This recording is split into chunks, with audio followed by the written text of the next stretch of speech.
Welcome to மாயா பஜார். நிர்மலா கஜேந்திரன்.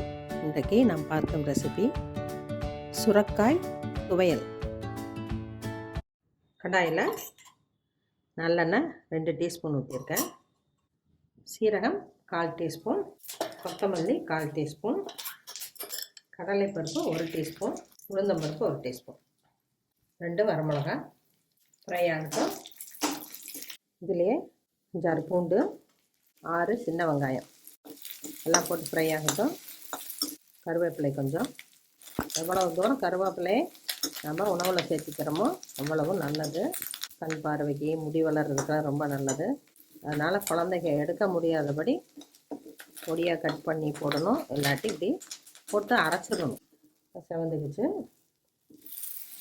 தக்காளி 1 பழம். இது 1 நிமிடம் ஃப்ரை ஆகட்டும். சுரக்காயை தோலை சீவி குட்டி குட்டி பீஸாக கட் பண்ணியிருக்கேன். அதை போட்டுடலாம். இது நம்ம தண்ணி ஊற்றி வேக வைக்க போகிறதில்ல. அதனால் லோ ஃப்ளேமில் நல்லா காய் வெந்துடணும். அதனால் நல்லா பொடியாக நறுக்கிடணும். அது நீர்க்காய்ங்கிறதுனால அதில் இருக்க தண்ணியிலே அது வெந்துடும். இப்போ சுரக்காய் ஃப்ரை ஆயிடுச்சு. நான் 1/2 டீஸ்பூன் எல்லாம் தேங்காய் எண்ணெய் சேர்த்துறேன். கடைசியாக அரைச்சிட்டு கடுகு போட்டு தாளிக்கிறவங்க அதில் கூட தேங்காய் எண்ணெய் ஊற்றி தாளிச்சுக்கலாம். புளி சின்னதாக எடுத்துருக்கேன். தக்காளி போட்டிருக்கோம், அதனால் ரொம்ப வேண்டாம்.